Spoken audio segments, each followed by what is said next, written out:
Am I on? It's good. So there's a portion where Moses, he encounters that burning bush. I don't even know now exactly where it is. I think it's in Exodus.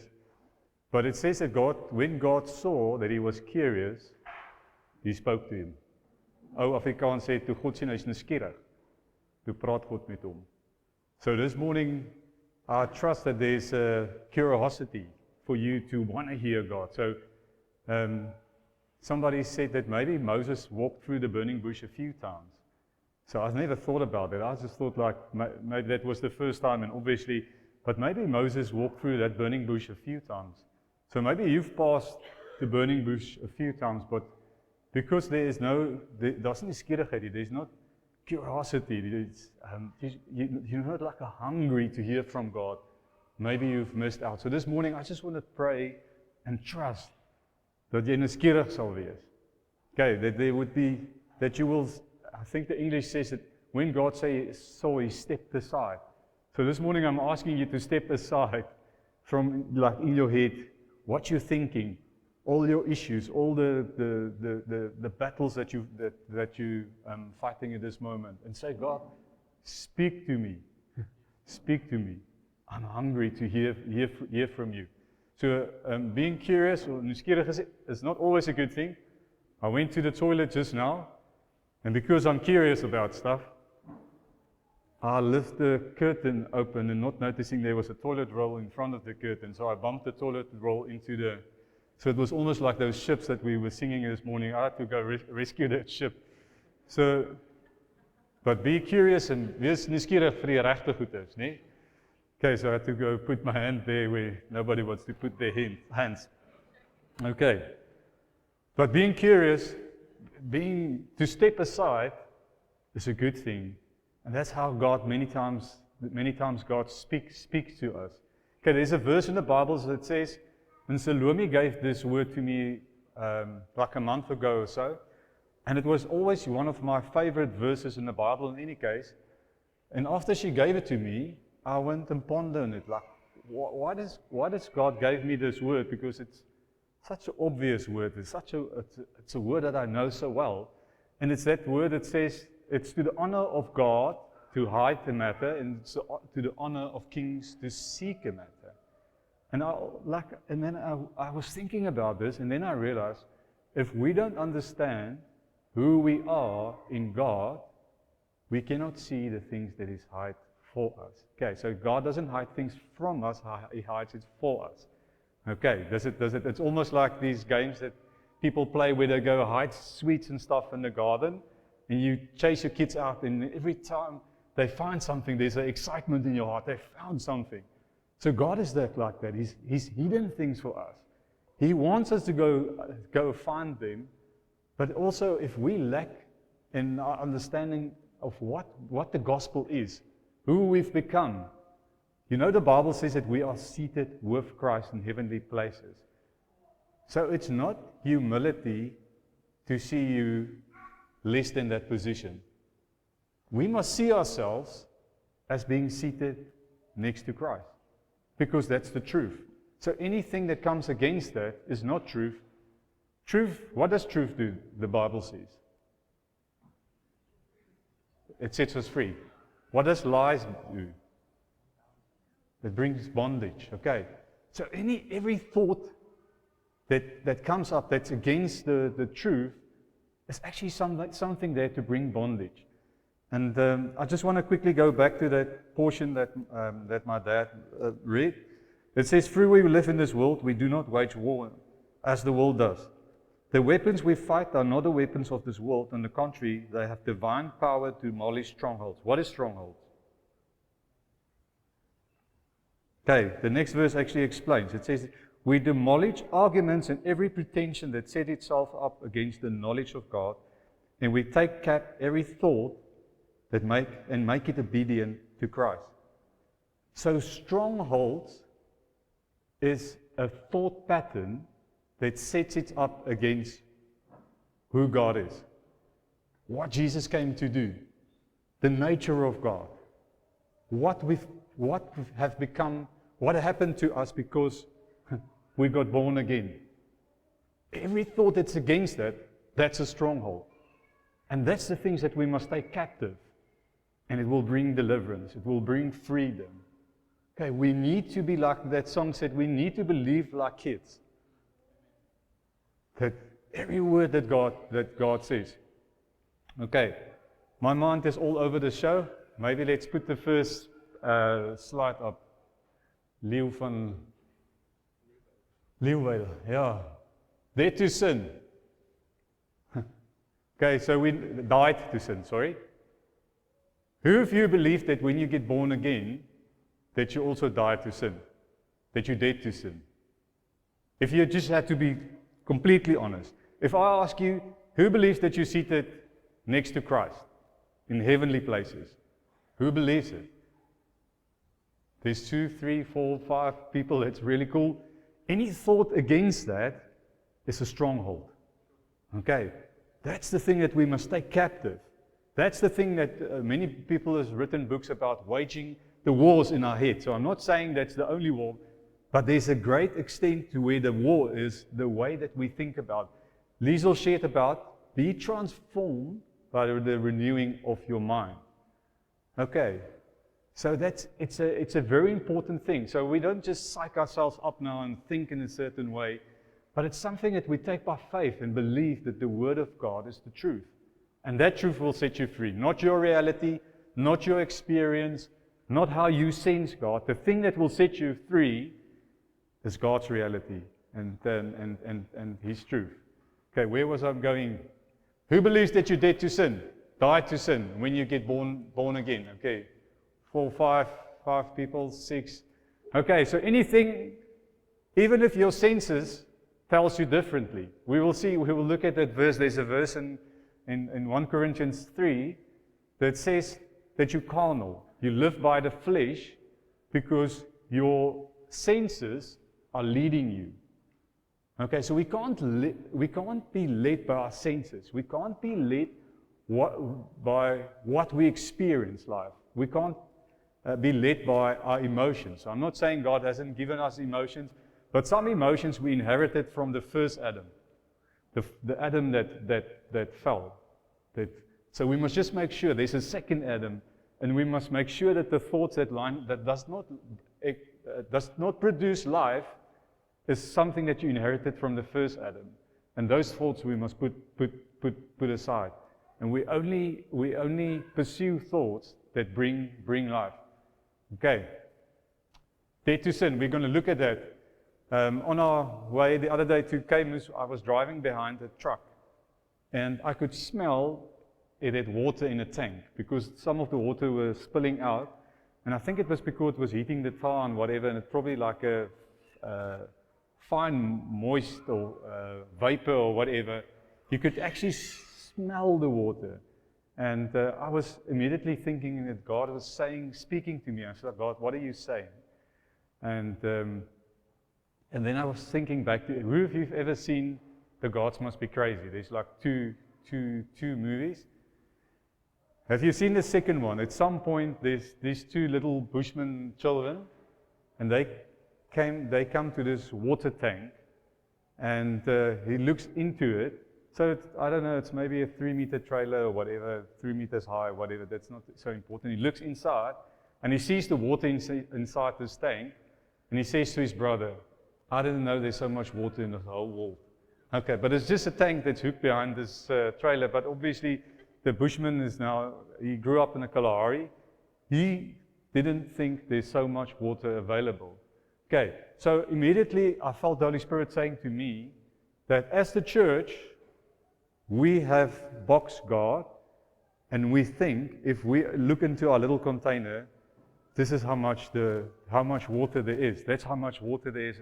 I felt God wants to break that thing and help us understand that there's rivers of living waters that wants to flow from us. Okay, that's what Jesus says when we get born again. There's rivers. Where the river flow.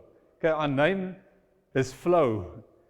Okay. So I just felt I wanted to say God is crazy, but I thought maybe it will offend people. But the gospel is a scandal. Okay, we don't understand what the gospel, what it is. Okay, what happens to us? Okay, so let's go on to the next one. We can go. Okay, to the glory, we've done that. Okay, for everyone who partakes only of milk is unskilled in the word of righteousness, for he is a babe. But solid food belongs to those who are full age. That is those who, by reason of use, have their senses exercised to discern both good and evil. Okay, so can you say that we must train our senses to understand what is truth? Okay, that's the difference between a mature Christian and an immature Christian. Okay, so the one is on milk, the one is on solid food. Some translation says meat.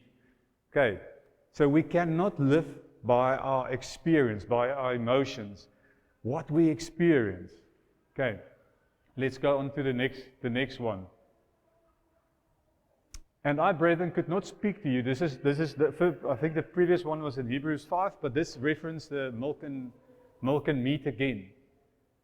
Could not speak to you as spiritual people, but as carnal, as to babes in Christ. I fed you with milk and not with solid food or meat, for until now you were not able to receive it. So this is to the Corinthian church.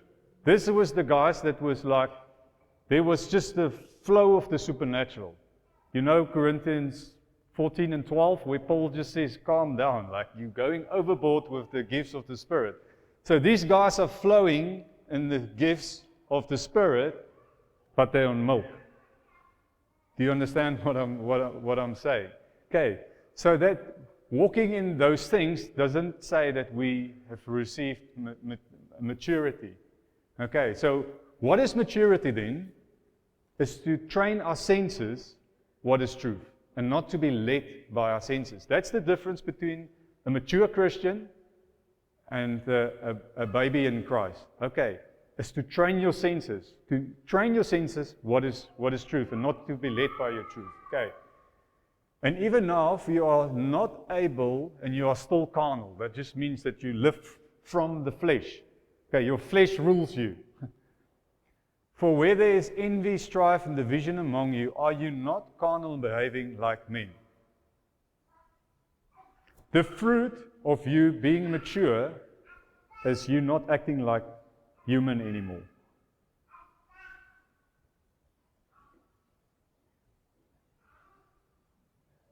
Who of you have been trained that when you get born again and you sin and you struggle and all those things, people say, but we're only human. What does that portion say? If you just act like humans do, you're carnal. You're babies. You're 20 years saved, but you're still being breastfed. That's what it's saying. Okay. You are being led by your senses. Okay. So maybe you've fallen in places and you have decided that's your identity. That's not your identity. Your identity is set by Christ. Okay. And you must train your senses. So when we get born again, you are pulled from the kingdom of darkness, the Bible says, and you are put into the kingdom of light. The Bible says in Romans 6 that you become a slave of righteousness. You were a slave of sin, you become a slave of righteousness. Do you believe it? When you sin and you feel like a slave of sin, do you in that moment speak to your senses and say to them, this is not true.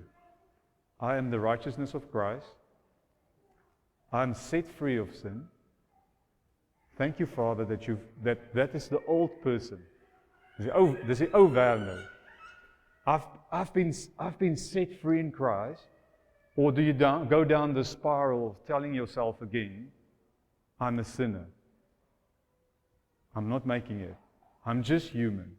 These are all strongholds, people, and we must take them captive. This is the truth, and truth will set you free. It is not arrogance, even in a moment when you sin, to say to yourself, this is not who I am. I've been set free. I'm free of sin. God has delivered me from sin, from the hold of sin. I am the righteousness of Christ. That will set you free rather than just feeling guilty about what you've just done. Shame, guilt, condemnation, like Chris Zealy always says, is the ungodly trinity. Those things is not how God works. Okay. Where to go now, Jesus? Okay. What happens? What is baptism a sign of? Who wants to? I'm going off my notes. What is baptism? We just spoke about that guy that got baptized in the raisin crate. Man, that's the gospel. What is baptism? Who's been baptized? Just quickly show me. Not like being baptized. The word baptizo means to be onderdompeld te word. What's it now in English? Submerge. That's what the Greek word means. Okay, who of you have been biblically submerged? Not too many. Oh, there's a little bit more. Okay, maybe we should baptize a few today. What does it mean? Yes, we die. Yeah, definitely. And we rise. That part is also, it doesn't us just help dying and not rising. Okay, so we die, and one of the things that we die to is sin. We die to ourselves, and then we are raised into who Christ is. We are seated in heavenly places with Him. Okay, this scripture is not there. Can you quickly on your cell phones or Bibles go to 1 Corinthians 10 verse 2? Okay, this is actually, there's two incredible portions where it explains what baptism is. This is the one portion. And the other portion is, I don't know where it is in the Bible, but it speaks about Noah, where 7 or 8 people were saved through baptism, but we understand that baptism doesn't, I don't want to go there now. Jesus is the boat. They were in the boat and they were saved through water. Okay. If it wasn't for the boat, they couldn't be saved. Okay, so I don't want to go too much in that. They were not saved by baptism. They were saved because they were in the boat on top of the water, and that's how they got saved. Okay, we understand it. Jesus is the boat. Okay, let's go. Are we at 1 Corinthians 10 verse 2? Who wants to read it? Do we have a mic here? Who's so brave to read it? There it is. Okay. I'm reading from the Amplified. And all of them were baptized into Moses, into the safekeeping as their leader in the cloud and in the sea. So I continue. Yeah, it's cool. Okay. Okay, so what were they baptized into? If you read the bigger portion, we see that this is something that happens at baptism. Okay, so what were they baptized into? Say again? I heard somebody saying something. Moses, they were baptized into Moses. What else? Sea, yeah. And a cloud. Okay, I want to quickly just look at that. Baptism. We are a new creation. Okay. The Bible says that we are born from above. Okay, so we must understand when we get born again, we are a new creation. The Bible doesn't even know what to call it. It's something that supernatural happens to us. Okay, it says that we were born again, not from perishable seed, but imperishable seed. Somewhere in the Bible, I think the verse is there. So there's something supernatural that happens. Okay, and we produce after the seed that's inside of us. I'm going to look at that. That's from Genesis. Okay, I'm going to just look at it. I'm jumping around. I'm going to come back to this portion just now. We produce after the seed that's inside of us. Whose seed is inside of us? When you get born again. We were born again through imperishable seed. You produce after the seed that's inside of you. That's just how God has designed seed. Seed produces itself. When we get born again, that's why you become a slave of righteousness. That seed inside of you, if you stand out of the way and believe that it is the truth, that thing will produce righteousness. How do we bear fruit? How do we bear the fruit of the Holy Spirit? By going like this.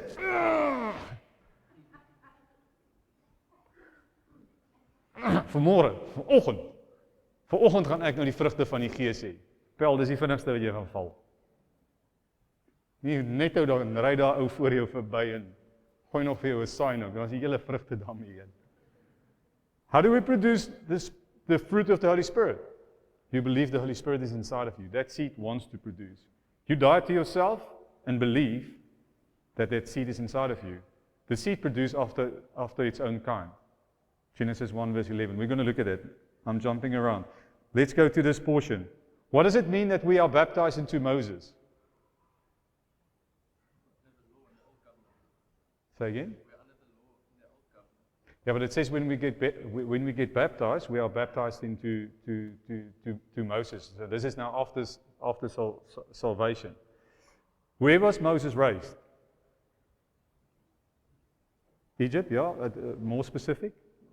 Was he a slave? Okay, he was a prince. He was raised as a king, most likely to take over, or he was raised as a prince. So we don't have to get technical about that. You understand that Moses was not raised as a slave. What does it mean that we are baptized into Moses? Royalty. We are royal priesthoods, the Bible says. Okay. It's the honor of God to hide a matter. It's the honor of kings to seek out a matter. If you don't understand that you are baptized into royalty, you will not understand the rest of the Bible, the gospel. You will not ever find your feet in what God has called you. Okay. Moses is raised as a prince, or king, prince, or whatever. We are baptized into Moses, which is just a forerunner of Jesus. Okay. So when we get baptized, the Bible says that we are baptized into Jesus. You understand it? We are baptized into the cloud. That's just, we've got the indwelling of the Holy Spirit inside of us. Okay. Oh, there's so many things about the Bible. I don't know. Did you know that the Israelites were led by a cloud and by fire? Why are we not baptized into the fire? Say again?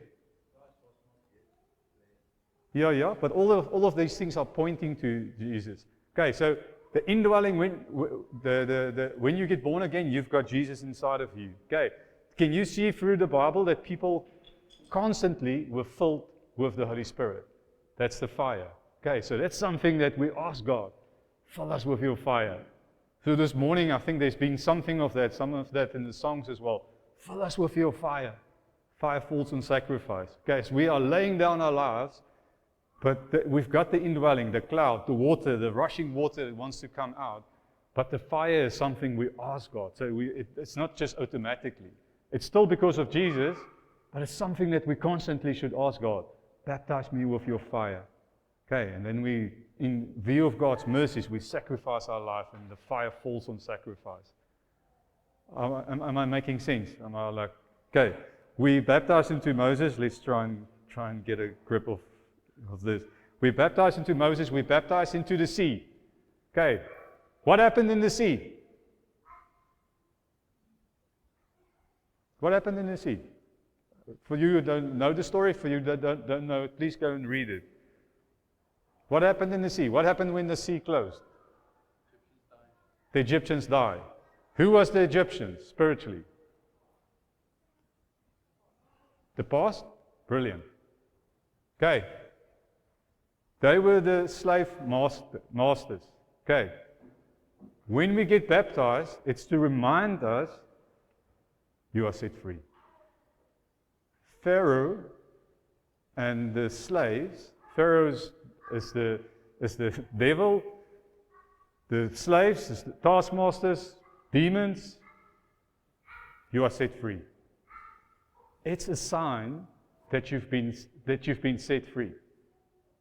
Okay. It's difficult for us to believe it. It's truth that will set you free. Okay.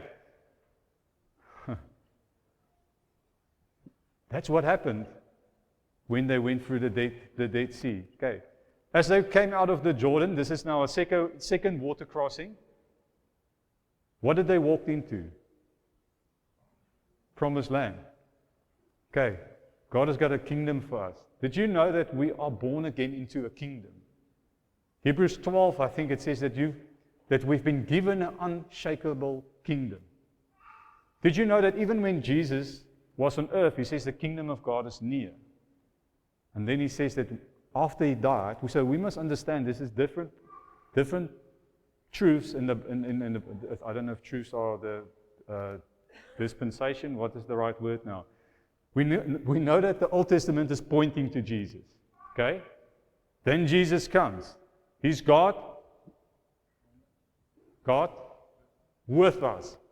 What does Paul say? What is the mystery when Jesus has died and risen and is given all authority? God, where? In us. You must understand this. Even when Jesus is here, he says the kingdom is close by. When Jesus died for us, he goes to heaven, he puts us in heavenly places with him. We're in the kingdom. Okay, do you believe it? We've been given a kingdom. Matthew 24 says the gospel of the kingdom will be preached everywhere. God has given us a kingdom. He's given us royalty. We're living in a more exciting time than anybody else in the Bible ever lived. Do you believe it? That's amazing. Okay. We are set free. When Jesus, at some point the devil, where is it, in Matthew 4, the devil takes Jesus when he led him into the wilderness. You read it. Mark 4. Mark 1. You must believe God. Okay, it's Mark 1. Okay, I think it's Matthew 4. Go check it out. He says, if you bow down to me, I'll give you these kingdoms. Okay, so we must understand that Adam gave his authority away. Okay, when he sinned, the first Adam, not the second Adam. Do we understand that the second Adam came to reverse that, to take back authority? What does Jesus say just before in Matthew 28, just before he goes back to heaven? What does he say? All authority. Okay. So if I've got a piece of pie, okay, and I need to share it between me and Carl, okay, and Carl gets all the pie, how much pie do I get? None. Okay. Jesus took back all the authority lost through the first Adam. He restored that. He says it's yours. I've restored it for you. It's yours. Okay. Okay, let's go on. I'm all over the place. I'm sorry. The next slide. Okay, so I actually wanted to use 1 John as a backbone for today, because I think there's many misunderstandings around 1 John, and for some reason people only quote the portions in 1 John that is in line with our senses. Okay, so people going through life as Christians, we experience certain things, and then we like to hold on to those verses or those scriptures. People can quote them like, okay, there's lots of them. I just want to quickly look at 1 John. Okay, it says, if we say we have no sin, we deceive ourselves, and the truth is not in us. If we confess our sins, he is faithful and just to forgive our sins and to cleanse us from all unrighteousness. If we say we have not sinned, we make him a liar, and his word is not in us. So I just said to you, we set free from sin, and that portion says that you mustn't say that. It's like How does it fit in? Romans 6 says, consider yourself dead to sin. Okay, do you know it's there? Must we look through it? It says, consider yourself dead to sin. That's how you must think about it. This portion says now it almost seems like a little bit contradictory. Okay, so I just want to give a context for 1 John. What does 1 John 2 says, the first verse? Who wants to read it? Just aloud from where you're sitting. Go for it.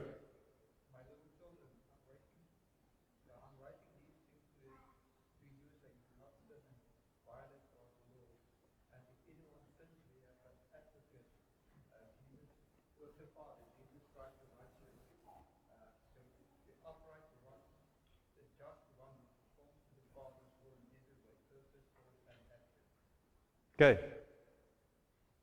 So can you see it looks a little bit contradictory? In 1 John 2, he actually explained why he's written this letter. It's so that we do not sin. For some reason, people use 1 John to say it's okay to sin. Okay. So I just want to look at the context. Okay. So there's fancy words like Gnosticism. Okay, but I don't know, I had to go Google it. I even had to press the button so to give me the pronunciation because I thought maybe I won't get it right. But it's something like that. The problem is that they separated body, soul, and spirit. They said you can do whatever you want to do in the flesh. It doesn't influence your soul and your spirit. Okay, that's the context of that. And that's a fancy word for that. Do you understand what 1 John is not saying is that we must keep on sinning because we are just sinners. That's not what 1 John says. He says to people, you cannot in your body do sin and say it doesn't have an effect on your soul and spirit. That is what he's saying to people. Okay, does it make sense? Okay. They believe they can do whatever, or some of them in any case, they can do whatever, it would not have an effect on their soul and their spirit. And John is just simply saying to them, it's nonsense. If you do those things, it's sin. You're a liar if you say it's not sin. What he's not saying is that we are slaves of sin. Okay, because he specifically say, I'm writing this thing to you so that you do not sin. Does it make sense? But he does acknowledge that if we sin, not when we sin. Okay, you must get the grammar there, the language, okay? That God is faithful to forgive us if we come to Him and to repent. Because Jesus was punished for our sin. Okay. Does it make sense? Does it put it in a better context? Okay, so now let's go to the next portion of 1 John. Je kan net die volgende slide. Okay. The one who does what is sinful is of the devil, because the devil has been sinning from the beginning. The reason the Son of God appeared was to destroy the devil's work. What had happened in the garden with the first Adam, Jesus also called the second Adam, came to destroy it. The hold that sin had is destroyed. And that is baptism is a sign of that. So when we get baptized, we must understand the Egyptians died in the ocean. And so should you. Okay. It's dying to ourselves, what God has not created us. Dying to that part. And we must understand that the Egyptians, Pharaoh, there's a physical barrier. The only authority that the enemy can have on your life is when we're somehow in agreement with him. Either knowingly or unknowingly, maybe through a stronghold, the way that you think, maybe it's something that you've been brought up. That's the only authority the enemy can have on you. All authority has been given to Jesus. He's rescued that authority and He's given it to His church. Do you believe it? Do you walk in it? Or are you still convinced that the devil has all the authority?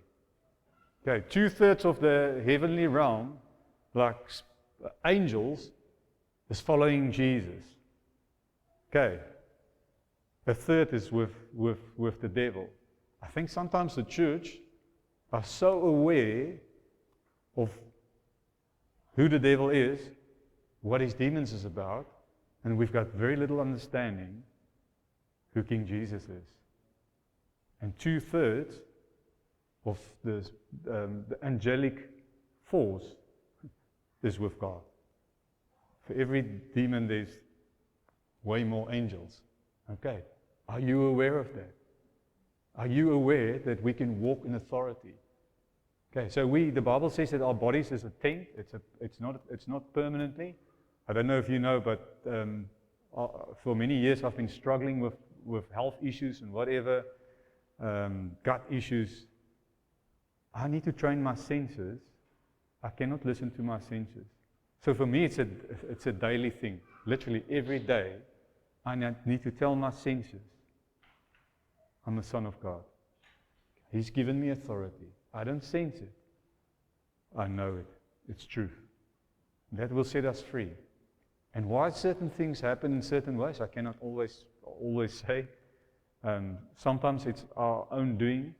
Sometimes it's just because we're in a fallen world. We're in a temporary tent, like Corinthians says. But it does not become our reality, our truth. Jesus is our truth. He's our reality. We train our senses to be in line with Him.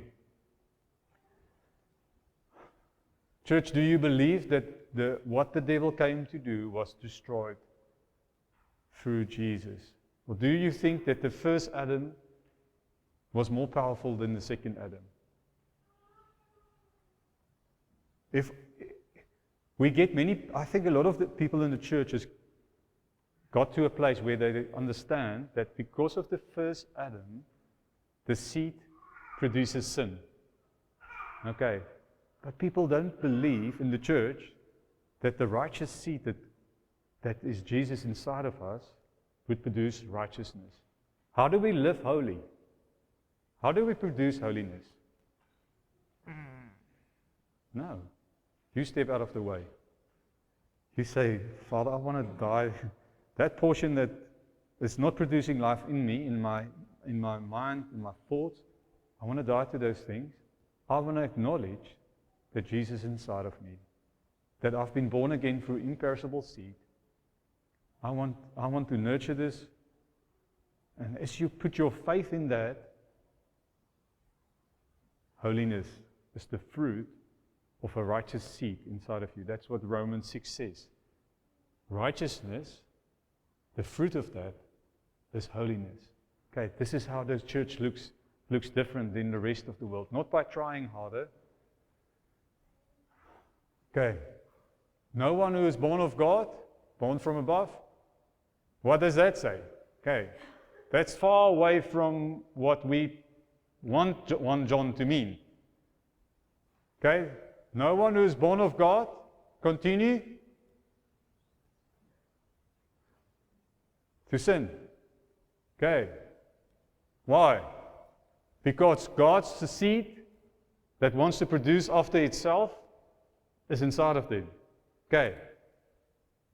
So, if we sin, the amazing thing is, because Jesus died for us, we can go back with no condemnation, no guilt, no shame.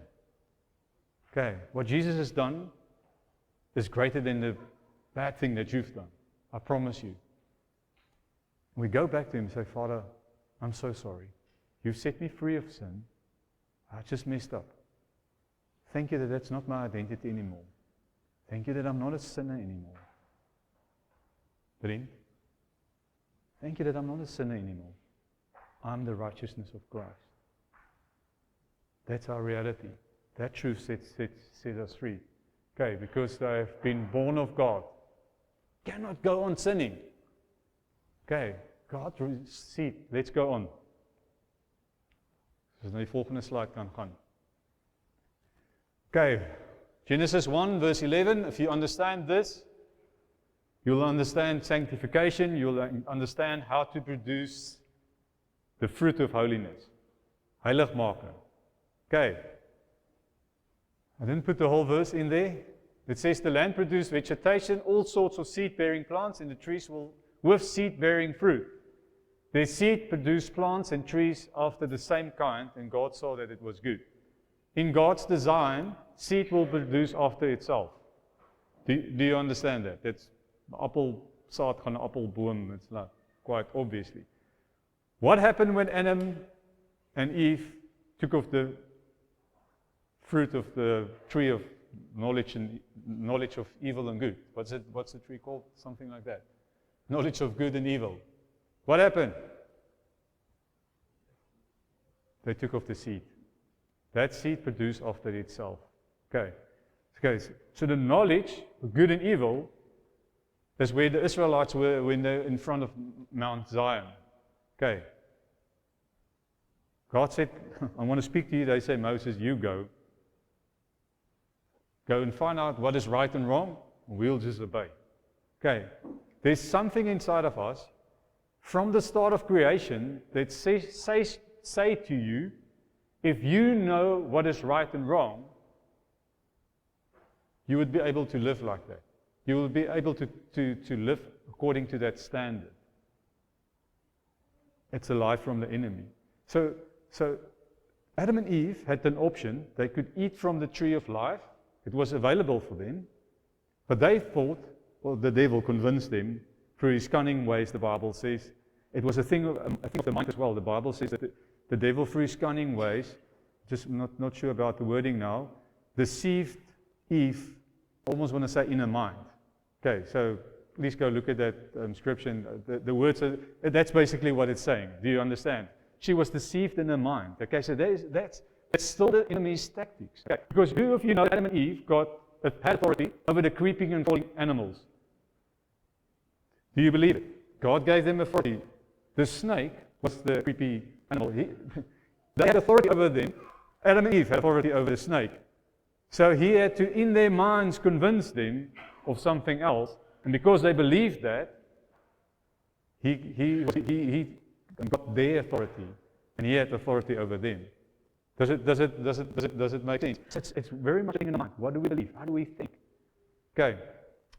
So 1 John, Genesis, seed produced after it. So they ate the wrong seed, and through Adam's seed, that thing just reproduced until the second Adam came. Does it make sense? That is why people, before you get born again, you're a slave, like Romans 6 says, of sin. Because that thing just reproduced. Doesn't matter what you know. And then it's very important from the beginning. God wanted us to not know what is right and wrong. Now this, I know, sounds not right. God wanted us to know Him. If we would produce after God, if we have His seed, the seed of life, and we produce life, would our fruit be right? Yes. It's not how much we know about God, it's how much we know Him. It's not how much we know about church, okay, that would produce church. It's if we know Jesus. That will produce church. That will produce life. That will produce His kingdom. It's knowing Him. Okay, it's not how much you know the Bible. It's not how much you know about what is right and wrong. Colossians, I think it's 2, it says, why do you go back to elementary teachings? Do not touch. Do not taste. Don't do this. God was never about, don't do this, don't do this. This is right, this is wrong. He just wants us to know Him. We produce life. Okay. Jesus says it's written in the law that you must not commit adultery. Okay. Do you know what would be the fruit if you knew God personally, having intimate time with Him? What would be the fruit of that? In your heart, you would not even look like fully a woman. Okay. So knowing God would always produce something higher than what the law can produce. Okay. What does the Bible say? What is the law? Is the power of sin. Okay. It gives power. The law gives power to sin. Knowing what's right and wrong gives power to sin. That's what the Bible says. Knowing Him produces righteousness, produces holiness. Okay. Every tree, pleasant sight, tree. Okay, let's go on.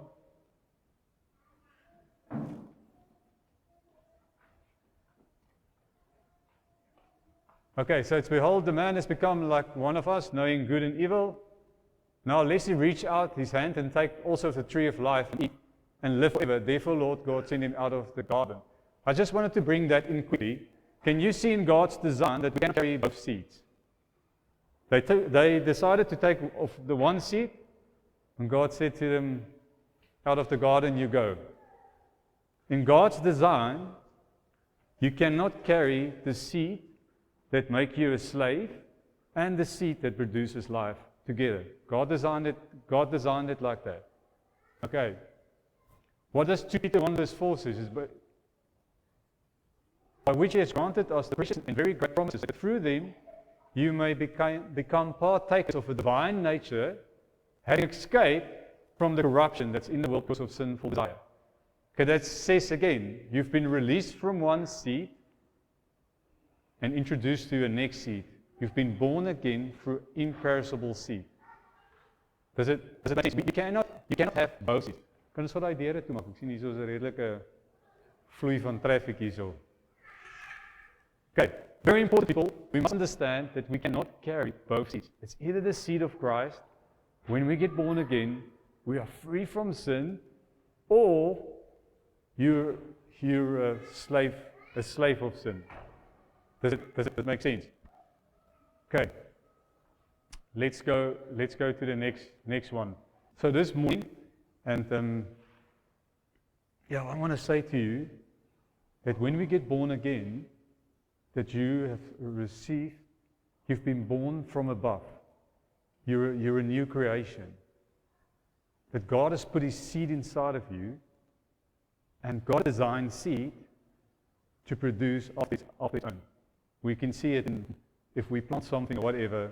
That's God's design. And this morning I want to say to you that we are dead to sin when we get born again. That we die to sin. God sets us free, and we need to train our senses to align with this reality, this godly reality. This is not our reality, but we train our senses to believe it.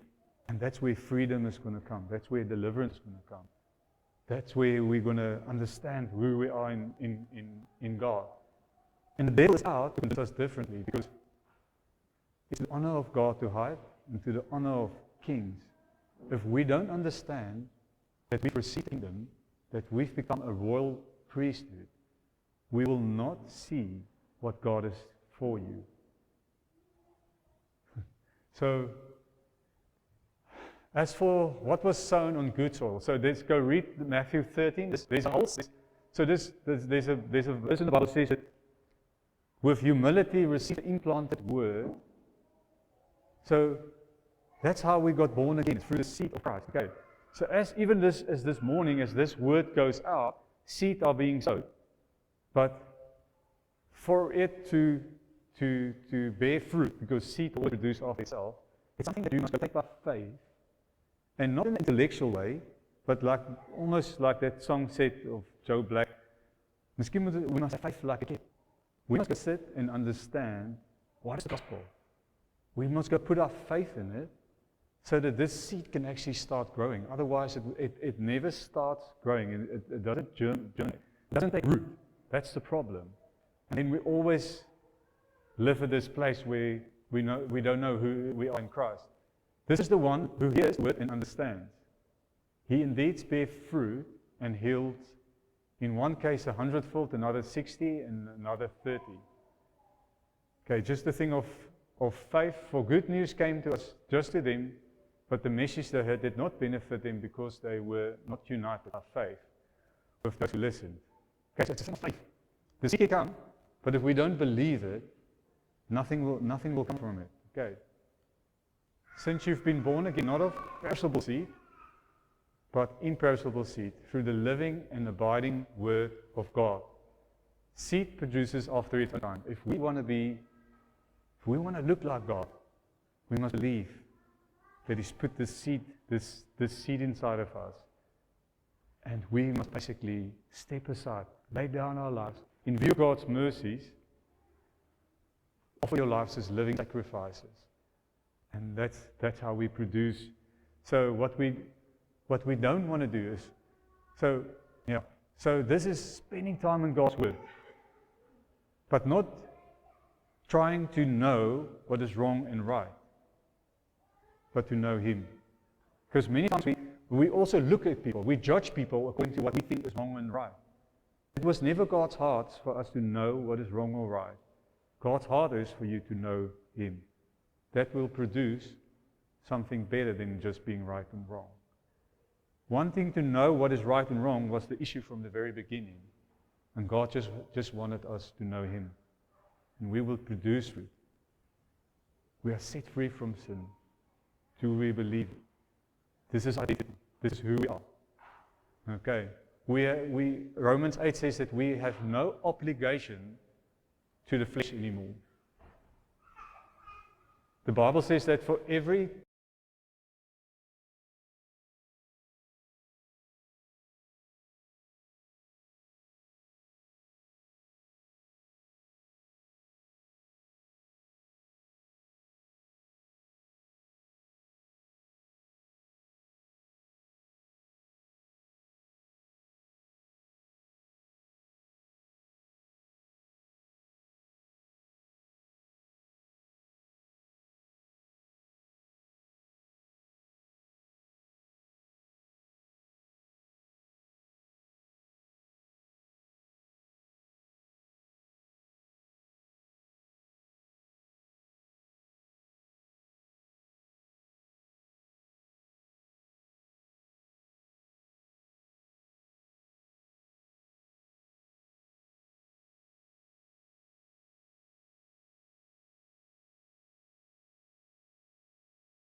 temptation, God gives a way out. Who of you know those things? Okay. Okay, I think I'm gonna stop. I'm gonna stop here. There isn't another slide. Is daar nog een? Kom ons gooi hom gou daarop. Okay, there's that verse that says the sting of death is sin, and the power of sin is the law. Okay, so that's why God gave the law, so the people trying to know what is right and wrong could see that they did not have the ability to live according to it. It was only through what Jesus would do for us, by putting Himself inside of us, that seed, and that producing. Jesus is coming back for what bride? Pure and spotless. Where would He find that bride? In heaven or on earth? Sorry? Yeah. So if we keep on believing that it's okay to sin, how can Jesus come back for a pure? He's coming back for a pure and spotless bride. I'm not saying I'm pure and spotless, but I believe that His word is the truth. And I believe that I'm being molded into a pure and spotless person because the seed is inside of me. Okay, we must believe it. God calls us saints. We are saints in heaven or on earth. On earth. God calls us saints here. Okay. But if we don't even believe these very basic things of the gospel, if we don't believe the seed that wants to produce after itself is inside of us, how are we going to produce righteousness? How are we going to produce holiness? Not by trying more, not by knowing what's right and wrong. People have done that for thousands of years. It didn't work. Our attempt to righteousness gives power to sin, according to 1 Corinthians 15 verse 56. But living from His righteousness gives power to holiness. Okay, that Genesis 3 verse 8 is just, we need to be intimate with Him. We need to know Him. Okay, Ek kan die verse opsit op die groepie. Henry en Marley. Sal julle vinnig staan? Sal jy omgee? Goed.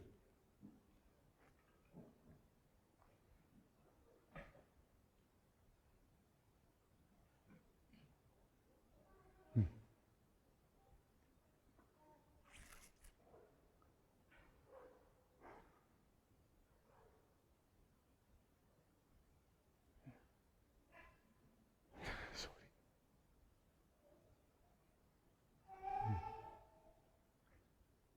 You are seated with Christ.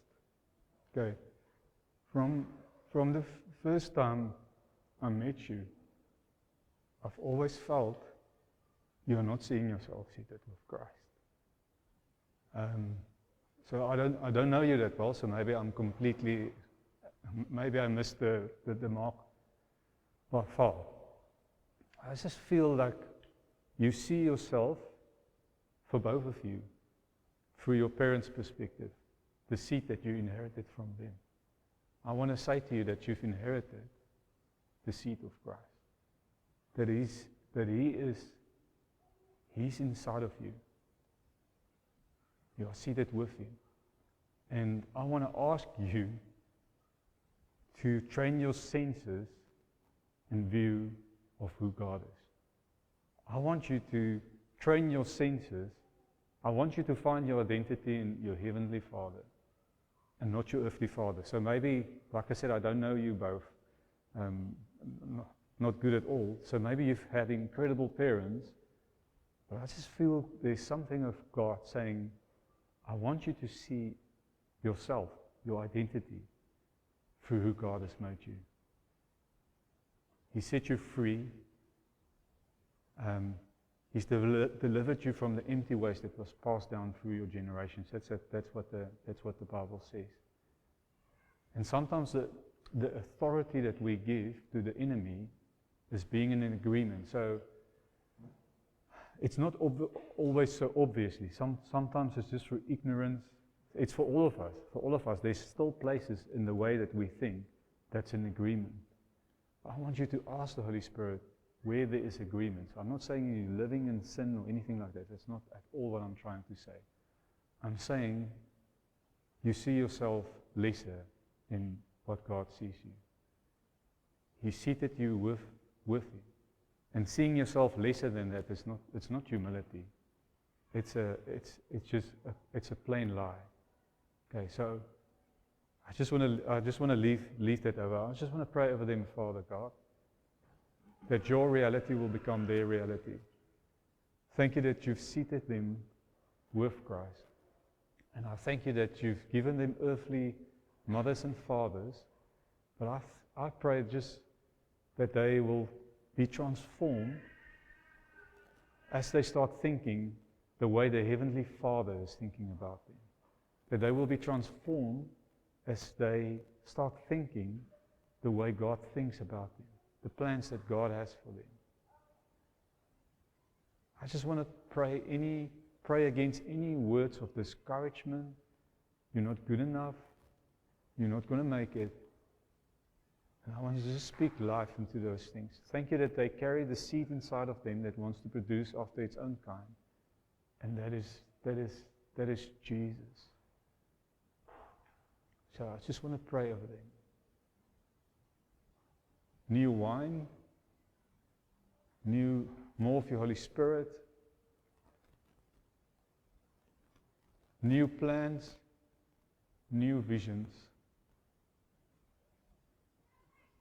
So I just want to release it over them in the name of Jesus. Thank you, Father God, for this morning. Oh, as I was just rushing through all these things, Father God, Holy Spirit, I pray that you will just come and nourish the truth. I pray again, anything that was shared that was not the truth, that it will be just water in a duck's back. But anything that was shared that's true, is that you will let that thing take root. I pray for a church that will produce after the seed of Christ. that we will be stopped trying from our own effort. We are not saved by works, but we are saved into works. We work from rest, understanding it's been done. Jesus on the cross said it is finished. You don't try and finish it. Jesus finished it. You live in what God has put inside of you. I want to pray against the enemy's lies that we're not worthy. We're not good enough. We're not set free. Jesus becomes our measurement of God's love. Something is measured against the price that is paid for it. Jesus was paid for you. This is the measurement for God's love and how much He values you, is Jesus. And this morning I want to pray for new beginnings. I want to pray for people to be set free as they start understanding. It's less about what we do and it's more becoming. We are becoming what we've already been made when we were born again. And it's a process, I agree. But it's more about becoming than what we can do. And the fruit of that looks like Jesus. The fruit of that is holiness. It's righteousness. It's love, joy, peace, kindness. That's the fruit of the seed that God has put inside of us. I pray for intimate times with you, God. I just pray that people will not, when they open their Bibles, will not look for what is right and wrong, but they will look for you.